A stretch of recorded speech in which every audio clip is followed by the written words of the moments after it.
Hola, esto es divulgaciontotal.com. Hoy es 16 de agosto del 2024, momento en que estamos grabando este episodio y vamos a compartir con Ileana algunas noticias. ¿Cómo están, chicos? Gracias por acompañarnos. Y ya, empezamos con esta noticia de Vigilant News. A ver. Ya, esa noticia me pareció muy interesante para compartir, sobre todo para los que tienen hijos adolescentes, podríamos decir, o nietos tal vez, en fin. La periodista británica Decca Aikenhead, creo que así se pronuncia, un poquito difícil, hizo un experimento. Ella habló con sus dos hijos adolescentes, Jake de 14 y Jodie de 13, y 8 amiguitos de ellos, entre ellos 2 niñas de entre 13 y 15 años. Perdón. La idea era pasar un tiempo sin aparatos electrónicos, ¿no? Sin su teléfono, que es lo que más usan estos chicos. Claro, o sea, literalmente sin la internet, ¿no? Claro. Esa es la cosa. Okay. Entonces dice que entre los estudios que ella hizo, los libros que leyó y demás, justamente por eso hizo el experimento, dice que esta se le llama la generación ansiosa o la generación nerviosa, ¿no? Al final ella quedó contenta con los resultados. ¿Qué pasó?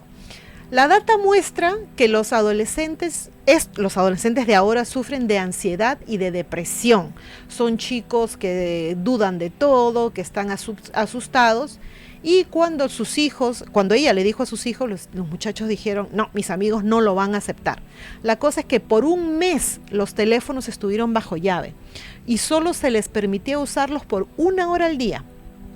Ahora, se dieron cuenta que entre las muchachitas fue más difícil ese deseo de usar el teléfono más constantemente, de manera más seguida, que en los niños. Era más adictivo para ellas que para los niños. ¿Pero por qué? Dice que los muchachos, y eso lo hemos visto en nuestros hijos, los hombrecitos, los adolescentes, usan más los teléfonos para comunicarse entre ellos, no Snapchat o para escuchar música, Spotify, ese tipo de cosas.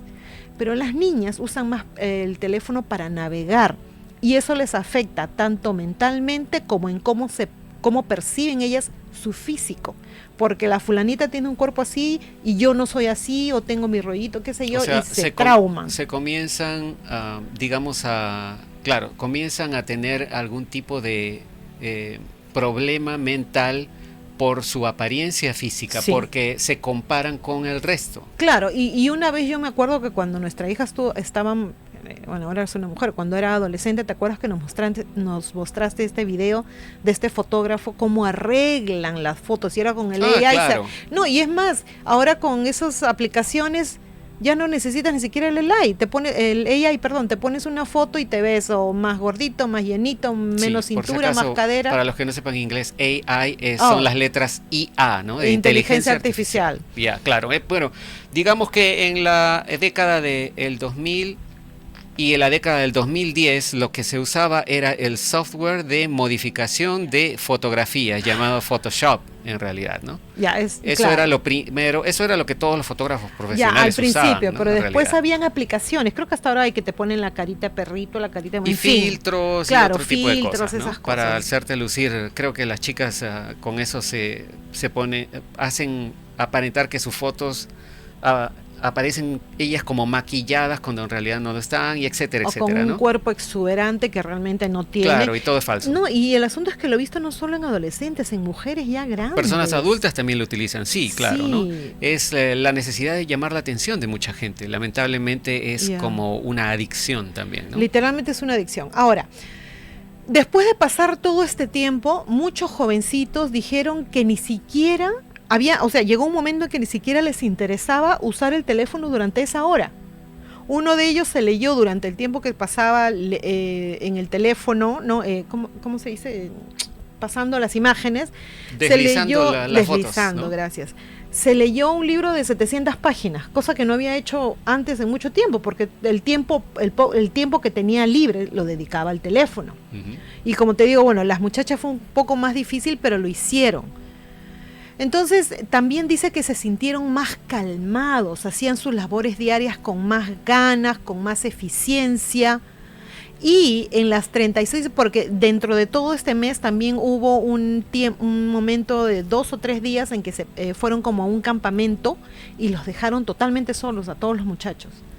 Dice que durante ese tiempo parecía, después cuando ellos regresaron, los papás decían que parecían que habían crecido 2 años. Es decir, en madurez. En madurez. Claro. O sea, es increíble. No extrañaron sus teléfonos.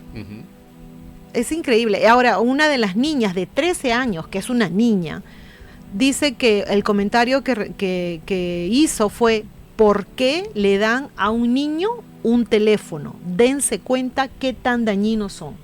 O sea, una criatura, una jovencita, se está dando cuenta de eso. Y eso lo hemos comentado también. Es importantísimo, claro. Nosotros vemos en el mercado, nosotros no les dimos a los chicos aparatos tan chicos. Claro, tan pequeños, ¿no? Claro. Pero hemos visto en el mercado que criaturas que son bebés, qué sé yo, están en el carrito del mercado y ya están con el aparato ahí. ¿Para qué? Para no fastidiar al papá. Debe ser, pues, para mantenerlos distraídos. Correteaban, me fastidiaban la paciencia y normal, pues, o sea, es lo que hemos hecho nosotros con nuestros papás y así. Sí, lamentablemente eso se está perdiendo con las nuevas generaciones, ¿no? Claro. Ojalá que los padres, creo que hay muchos padres jóvenes que ya están evitando eso, se están dando cuenta. Lo hemos visto también. Ahora, por ejemplo, también el hecho de que no saben leer un mapa, ¿cómo se llama? Estos mapas de papel que usábamos nosotros, ¿no? Claro, un cuando no había GPS, entonces ahora es todo fácil. Claro, agarrábamos un mapa de papel y te ubicabas, ¿no? Aprendías a ubicar. La vez pasada leí sobre un experimento que realizó un papá, e hizo eso. Una familia, 3 muchachos creo que eran, y les dio el mapa de papel y les dijo: llévennos a tal sitio. Los muchachos se hicieron bola, pero al final llegaron a aprender a usar, y es necesario, porque con todo esto que hemos hablado de las... ¿Qué pasa si hay un EMP? Claro, ¿qué pasa? ¿No? O sea, yo me voy a saber mover, tú te vas a hacer mover y un montón de gente. Claro, un pero pulso electromagnético, te quedas sin todos los aparatos electrónicos. ¿Cómo te puedes ubicar? ¿Cómo te puedes transportar en una ciudad, no? Claro. En fin, sería bueno que muchos, si no todos, de los papás de estos niños adolescentes hicieran algo similar, ¿no? Claro. He visto también que hay familias que tienen la costumbre de, cuando llegan los muchachos a visitar a los papás o a los abuelos, los teléfonos los dejan en una canasta al entrar de la casa, porque después estamos en la mesa y cada quien está en su teléfono y no hay conversación. Hay memes inclusive de eso, ¿no? Sí, claro. En fin. Bueno, esa es una noticia que me pareció súper interesante para compartir con ustedes. Ya bueno, vamos a las otras. James O'Keefe estaba reportando acá en este post, como se dice en inglés, o en esta publicación en X, dice: último minuto, donantes de todos los Estados Unidos, donantes a las campañas electorales, por si acaso, ¿no?, niegan haber hecho donaciones a la organización Act Blue, la organización que recolecta fondos de campaña para los demócratas, ¿no? Todo esto en medio de investigaciones de un fiscal general, dice, ¿no? ¿Que les han robado o qué? No. A ver, vamos. No, vamos a ver la noticia. Aquí hay una persona que se llama Pam Friedrich, ¿no? Esta señora dice: yo no he hecho donaciones por $300,000 a nada en 3 años. Esta señora es esposa de Heinz Friedrich y ellos, ella dice, ¿no?, le han presentado los datos de la Comisión Federal de Elecciones. Estos datos le fueron presentados por parte de un periodista ciudadano, ¿no?, de O'Keefe Media, que es la organización de James O'Keefe. Este periodista le muestra los datos de la Comisión Federal de Elecciones en Fernandina Beach, Florida. Y los datos dicen que los Friedrich han donado cientos de miles de dólares a ActBlue. Y cuando se les pregunta si habían hecho ellos esas contribuciones, Pam responde: no que yo sepa. La familia Friedrich, abrumada por las acusaciones, continúa aún perpleja por cómo se le pueden atribuir sumas tan grandes de dinero de donación a los demócratas. Oye, eso no gana una persona regular ni siquiera en un año. Por supuesto, y es más, estas personas no estoy seguro, pero creo que son jubiladas. En todo el país, dice, al otro lado del país, mejor dicho, en Las Vegas, Nevada, Elena Barlow, es otra señora, ¿no? Y que además es una devota seguidora, simpatizante de los demócratas. Su nombre figura vinculado a unas 830 donaciones por un total de aproximadamente $111,000. La señora Bulow, que controla regularmente sus estados de cuenta bancarios, se indignó cuando le mostraron los datos de la Comisión Federal de Elecciones y declaró sin rodeos: lo que hay en ese sitio web es un montón de excremento, por no decir la palabra vulgar que empieza con M. Dice, a pesar de ser una donante frecuente a los demócratas, la señora Bulow niega haber contribuido una cantidad cercana a la declarada y dice, no, nunca he donado tanto, nunca he donado $111,000, ¿no? De manera similar, Marilyn Shearer, una residente de Salt Lake City, en el estado de Utah, encontró su nombre vinculado a casi 3.600 transacciones por un total de $133,000. La señora Shearer admite que dona regularmente y afirma, dono bastante, probablemente todos los días, lo cual es frustrante. A pesar de la frecuencia con la que dona, está sorprendida por las transacciones atribuidas a su nombre. Cuando se le preguntó sobre la posibilidad de donar más de $100,000, la señora Shearer negó con la cabeza y también con incredulidad. El problema de la legitimidad de las donaciones a esta organización un poco sospechosa, ¿no?, llamada ActBlue, se está intensificando, y los fiscales generales de los estados de Texas, Wyoming, Missouri y Virginia, y 2 estados anónimos también, están iniciando investigaciones sobre las cuestionables prácticas de recaudación de fondos de esta organización. O sea, no están donando realmente, están usando sus nombres. Exactamente. Estas personas nunca han donado esas cantidades que están en esa organización, en los datos de esa organización. Entonces, lo que podemos especular, porque recién están iniciando las investigaciones los fiscales generales de esos estados, es que quien sea que maneja la organización ActBlue está lavando dinero, está recibiendo un montón de dinero de personas oscuras y aplica ese dinero como donaciones a cualquier persona que se les ocurra. Hacia dedo. Sea personas que nunca han donado, sea personas que ya anteriormente han donado o que donan bien poquito, ¿no? Imagínense, hasta una de estas personas que es demócrata se ha sorprendido y dice, no, yo nunca he donado tanto. Mira, ¿no? Esos son los Friedrich y son gente jubilada. Son personas jubiladas, parece. Claro. ¿no? Así que, como dijimos en un video anteriormente, ya se había aclarado el hecho de que ActBlue no estaba en su sitio web revisando la dirección de los donantes y no hacía coincidir o consistenciar la información si es que la dirección del donante era diferente a la dirección registrada en la tarjeta de crédito o de débito que se estaba usando para donar, ¿no? Y esa, como dijimos en ese momento, no me acuerdo de quién era la publicación en X, pero ningún negocio o ninguna campaña de donación permite esto, pues porque obviamente se presta para este tipo de irregularidades, claro. No solamente que le roben a la gente su dinero, sino también de que comiencen a ocurrir donaciones que en realidad son lavado de dinero, ¿no? ¿Quién sabe de dónde vendrá este dinero? Podríamos, por ejemplo, imagínate que todo este dinero que le están adjudicando a estas personas de la tercera edad, que venga de narcotraficantes, narcotraficantes que estén donando dinero de manera escondida a candidatos del Partido Demócrata. Claro, obviamente para obtener algún beneficio propio. Y dime una cosa, ¿estas personas, estos jubilados, podrían tener problemas? No estoy seguro. Espero que no, porque no es culpa de ellos. Imagino que no, pero en todo caso, si quieren evitarse problemas, deberían hacer ellos al menos una denuncia policial, ¿no? para decir que su nombre está apareciendo en esa lista cuando ellos no han donado. Porque inclusive una de esas personas dice que revisa sus cuentas con regularidad, claro, sus estados de cuenta del banco. No es que les hayan no les robado. Han quitado dinero de sus cuentas, sino el dinero viene de manos oscuras. Eso está, ese es el gran problema, ¿no? Pésimo.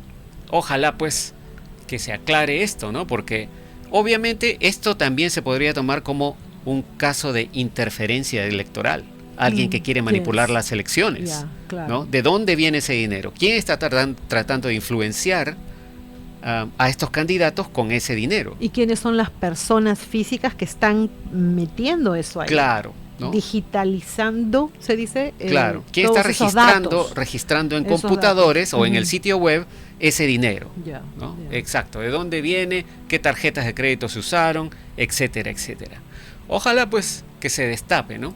Ahora, Patriots are in control, nos dice otra jugada sucia de los medios masivos de comunicación o de los medios de fake news o de noticias falsas, como le dice Donald Trump. Dice acá, esto es una locura. La vez pasada vimos cómo ABC News editó lo que conversaron Elon Musk y Donald Trump. ¿Recuerdas? Para hacer ver como que Hiroshima y Nagasaki, las bombas nucleares, no les importaban. Ahora, en este caso es ABC News. Los sorprendieron, los atraparon, editando engañosamente esta entrevista de la familia Comperatore para ajustar las declaraciones de ellos a la narrativa anti-Trump, la narrativa contra Trump. Para los que no lo sepan, ¿Quién es Comperatore eso? Sí. Para los que no esta señora y estas dos jóvenes son madre e hijas, son la familia de Cory Comperatore, el asistente, el miembro de la audiencia que falleció lamentablemente en el atentado, en el intento de asesinato contra Donald Trump en Butler, Pensilvania, el 13 de julio del 2024. En las imágenes se puede ver pues a Cory Comperatore, se ve a la viuda y se ve a las hijas. Como dice acá, Patriots are in control. Dice, la filial local en Pittsburgh de ABC News les hizo una entrevista, ¿no?, a la esposa y a las hijas de Cory Comperatore. Ellas señalaron que habían contratado a un abogado para investigar las fallas de seguridad durante el intento de asesinato de Trump. ¿Y qué pasó con ABC News, la red de noticias ya nacional, no la filial de Pittsburgh, ¿no?, sino ABC News, Estados Unidos, la digamos, corporación que funciona de manera federal, ¿no? Tomó una línea que ni siquiera estaba en la entrevista de la filial de Pittsburgh y la corta, una línea de lo que dijeron ellas, la corta para que parezca que la esposa de Cory Comperatore estaba enojada porque su esposo recibió un balazo en nombre de Trump. Y no solo eso, la versión nacional, a nivel nacional de ABC News, ni siquiera mencionó que la familia Comperatore había contratado un abogado para investigar las fallas de seguridad. Como dice acá, ¿no?, esta gente es despreciable. Y como decía Q también, ¿no?, las fake news son el enemigo del pueblo. Esto está claro, ¿no?, es clarísimo. Mienten, pero felizmente ahora todo esto se destapa pues en minutos nada más, ¿no? Gracias a las redes. A las redes sociales como X, Rumble, etcétera, ¿no? Ahora, esta otra publicación de Melissa Holman, me la habías pasado tú. Sí. Dice también último minuto, ¿no?, intento de asesinato contra Trump. Dice, no, perdón, este es el avión de campaña de el candidato a vicepresidente por Donald Trump, J.D. Vance, fue forzado a hacer un aterrizaje de emergencia luego de que hubo una falla. Esto fue hoy mismo, viernes 16 de agosto del 2024. Los reportes iniciales sugieren que hubo un problema con la puerta principal a la cabina. El avión 737 fue forzado a retornar a Milwaukee, en donde el compañero de Donald Trump, ¿no?, había estado más temprano en una reunión con oficiales de policía local. Y esto ocurre solo días después de que el propio avión de Donald Trump también fue forzado a aterrizar por problemas mecánicos. Como recordarán, tuvo problemas con el sistema hidráulico, ¿no? Esto ya está un poquito sospechoso, ¿no? Que ambos aviones tengan fallas. Ahora sí vamos con este post, esta publicación de MJ Truth Ultra. Dice: más datos sobre el intento de asesinato contra Donald Trump. Se hicieron 10 tiros en total y el FBI limpió las pruebas biológicas de la escena del crimen. Los policías nunca hacen eso. De acuerdo al congresista Higgins, Clay Higgins, el disparo número 9 fue hecho por un operador SWAT a 100 yardas de distancia, y cuando vio a Crook moviéndose en el techo de la compañía AGR, casi oculto por algunos árboles, inmediatamente dejó su puesto y corrió hacia la amenaza, una posición de tiro clara. Y por su cuenta, ese operador SWAT del servicio de emergencia, la unidad de emergencia de Butler, hizo un disparo súper poderoso, un solo tiro. Se creía que Crooks con ese disparo ya había caído, pero unos segundos después se recuperó y saltó de nuevo. El 10º y último disparo lo realizó un francotirador del servicio secreto del equipo de francotiradores sur, es decir, los que estaban en el edificio sur. Luego, también dice acá, el FBI liberó la escena del crimen, prematuramente, es decir, dejaron que la gente entrara demasiado rápido. Además, nos hemos enterado, gracias a la investigación del congresista Higgins, que los que estaban trabajando como socorristas o de primeros auxilios fueron dejados libres de manera prematura también, muy temprano. En medio de toda la... Creo que antes, inclusive que acabara el evento, o ni siquiera estaban allí, no estoy seguro. También, como dije, abrieron la escena del crimen al público en general solo después de 3 días. Y lo más inquietante es que además limpiaron la evidencia biológica de la escena del crimen. ¿A qué se refieren con evidencia biológica? Por ejemplo, los rastros de sangre del delincuente que disparó contra Trump y los asistentes en la audiencia, lo limpiaron sí, con una manguera y agua, limpiaron todas las marcas de sangre y todo del techo del edificio. ¿Por qué?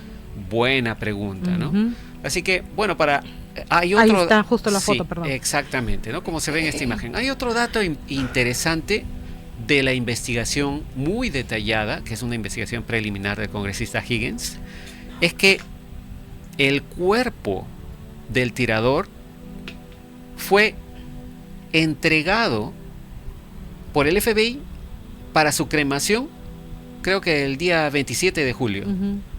Y esto recién se enteró el congresista Higgins cuando él fue a hacer su investigación el 5 de agosto. O sea que si nadie iba, nadie se enteraba. Sí, resulta que el FBI también tomó el cuerpo y le dijo a la familia: ya tómenlo, llévenlo y pueden cremarlo. Y lo cremaron. Desaparecieron todo, no está el cuerpo, no se puede investigar nada. Claro, no hay pruebas. Así que para los que quieran leer completo todos estos datos, pueden ir a divulgaciontotal.com. Ahí está el artículo que hemos publicado ayer. Congresista Higgins revela detalles de intento de asesinato a Trump. Y están todos los datos aquí. Es una investigación, como dije, preliminar, no es concluyente, pero tiene muchos datos que nos llevan a pensar no solo en negligencia, como hemos dicho anteriormente, sino también en... Eso no es negligencia. Claro, en que hubo algún tipo de coordinación para que esto ocurriera, ¿no? Para dejar a Crooks que dispare libremente, ¿no? Que se suba al techo sin ningún problema de ese edificio. Y ahora, esta publicación de Jimmy Corseri me llamó mucho la atención, ¿no? Dice: ¿quién le pagó a ISIS, sí, el grupo terrorista, para destruir las ruinas antiguas de la ciudad bíblica de Nínive? ¿no? En inglés se dice Nineveh, pero es Nínive en español. Esto es en Mosul, ¿no? En lo que hoy es Irak. Aparentemente estos terroristas tuvieron esta misión, les encargaron esto, ¿no? Llevaron incluso maquinaria súper pesada y también llevaron estos martillos de construcción, ¿no? Esto fue obviamente coordinado y fue financiado porque han tenido que llevar maquinaria pesada. Inclusive llevaron también camiones. Exacto, bulldozer, ¿no? Y bueno, esto yo quería confirmar de qué se trataba, porque esto no es nuevo, esto es pues de la época de la guerra del Golfo, ¿no? Estamos hablando de Irak. Para recordar, ¿no? Era George Bush desde esa época, George Bush hijo. Entonces le hice una pregunta a Grok. Le pregunté a Grok, la ciudad de Nínive, ¿no? ¿Fue destruida por ISIS? Esa fue la pregunta. Y la respuesta fue la siguiente.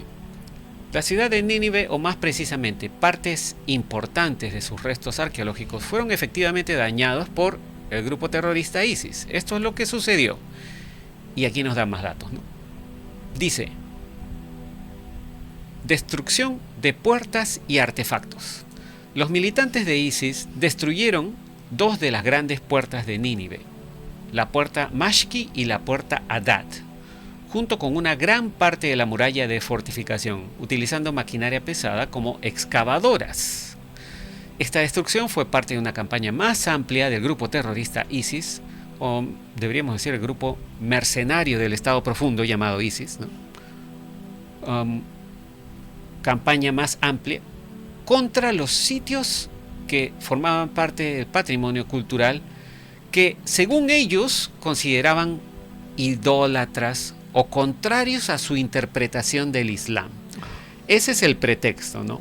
Supuestamente estaban ofendidos porque iba en contra de lo que ellos creían, de acuerdo a lo que el Islam les contaba. Con esa idea tendrían que destruir un montón de cosas en todo el mundo. Imagínate qué absurdo, ¿no? Qué tremenda tontería, qué tremendo pretexto. Pero es lo mismo que están haciendo ahora. Me ofendo con lo que tú me dices, pero tú tienes que aceptar lo que yo diga. Exactamente, ¿no? Es decir, borremos la historia, ¿no? Para que nadie se acuerde y podamos repetirla, mejor dicho. Es lo que están tratando de hacer estos miembros del Estado Profundo, ¿no? Porque estos son nada más marionetas del Estado Profundo, de los globalistas, ¿no? Entonces, ¿qué más nos dijo Grok? Dentro de lo que se refiere al contexto histórico, Nínive, alguna vez capital del imperio neoasirio, fue una de las ciudades más grandes del mundo antiguo. Las puertas que fueron destruidas no eran estructuras antiguas originales, sino reconstrucciones del siglo XX, pero tenían un valor simbólico significativo como parte del patrimonio antiguo de la ciudad. Descubrimientos arqueológicos posteriores a la existencia de ISIS, recuerden, ISIS fue aplastado, destruido y desaparecido por la administración Trump, ¿no? Entonces, descubrimientos arqueológicos luego que ISIS fuera aplastado, ¿no? Han sido descubiertos. Y a pesar de la destrucción, los trabajos arqueológicos posteriores han llevado a estos descubrimientos que son importantes, como por ejemplo grabados rupestres y relieves de la época del rey Sennacherib, que se encontraron durante los esfuerzos de restauración de la puerta de Mashki. Estos hallazgos indican que no todos los tesoros arqueológicos de Nínive se perdieron, y muchos de ellos aún están enterrados y preservados. Así que eso es importante resaltar, ¿no?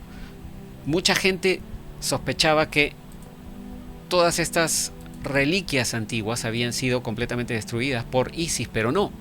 Hay muchas cosas más que se siguen descubriendo hasta hoy, ¿no? Ahora, con respecto a la reacción pública y académica, esta destrucción de las ruinas antiguas de Nínive fue ampliamente condenada, obviamente, por académicos, arqueólogos y la comunidad internacional como un acto de vandalismo cultural. Sin embargo, el descubrimiento de nuevos artefactos después de la existencia de ISIS también ha puesto en relieve la resiliencia del patrimonio cultural y los esfuerzos en curso para preservar y aprender de lo que queda aún. Ahora, la campaña de ISIS, ¿qué fue? Las acciones de ISIS en Mosul, que incluyen Nínive, implicaron no solo la destrucción de sitios arqueológicos, sino también destruyeron museos, bibliotecas y otros artefactos culturales, con el objetivo de borrar la historia preislámica, o lo que ellos consideraban idólatra. Deberíamos ponerlo entre comillas, ¿no? Porque siempre es un pretexto esto. Es una tremenda tontería los que ponen como pretexto lo de idólatra. Así que, finaliza Grock, ¿no? Dice, si bien la antigua ciudad de Nínive, en lo que respecta a sus restos arqueológicos, no fue destruida, entre comillas, por completo, por ISIS, partes importantes de su patrimonio, especialmente las puertas reconstruidas y los artefactos que se encuentran en su interior, fueron atacadas y dañadas deliberadamente. Sin embargo, la esencia histórica de la ciudad continúa siendo explorada y preservada mediante esfuerzos arqueológicos en curso. Y el mismo Jimmy Corsieri se sorprende, ¿no? Porque él, 5 años antes que ISIS intentara destruir todo lo que quedaba de Nínive, él estuvo ahí con el ejército de los Estados Unidos. Él también es veterano, es exmilitar, como lo pueden ver aquí. Se tomó fotos en la ciudad, en esas ruinas, ¿no? Y 5 años después ya estaban los terroristas con sus martillos tratando de destruir parte del patrimonio, en realidad no solo de Irak, sino de la humanidad, ¿no? De todo el planeta. Estas representaciones, por ejemplo, de estos seres que se les ve aquí con barba, ¿no? Cabeza humana, digamos, y cuerpo de lo que parece ser, no sé si es un cordero o un caballo, y creo que hasta alas tiene. Es impresionante, ¿no? Sí. Deberíamos tratar de investigar más sobre de dónde vinieron estos seres, por qué fueron representados de esta manera, y no solo eso, sino qué tan antiguas eran estas estatuas, ¿no?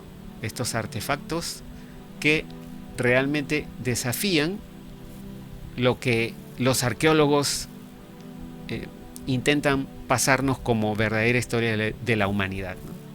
Es igual que las pirámides o la esfinge incluso, ¿no? La esfinge es mucho más antigua que los propios egipcios. No, pero ¿no se supone que los soldados la cargaron? Los esclavos, perdón. Esa es otra cosa absurda, ¿no? Es como decir, me ofende porque esto es idólatra y lo voy a destruir. Es lo más absurdo que se puede decir, ¿no? Con respecto a artefactos y construcciones antiguas. Pero en fin, eso es todo lo que tenía por compartir hoy. ¿Tienes algo más que agregar? No, eso es todo, chicos. Se cuidan mucho, se portan bien y como siempre, pensar bonito. Gracias. Así Chau. Cambio y fuera.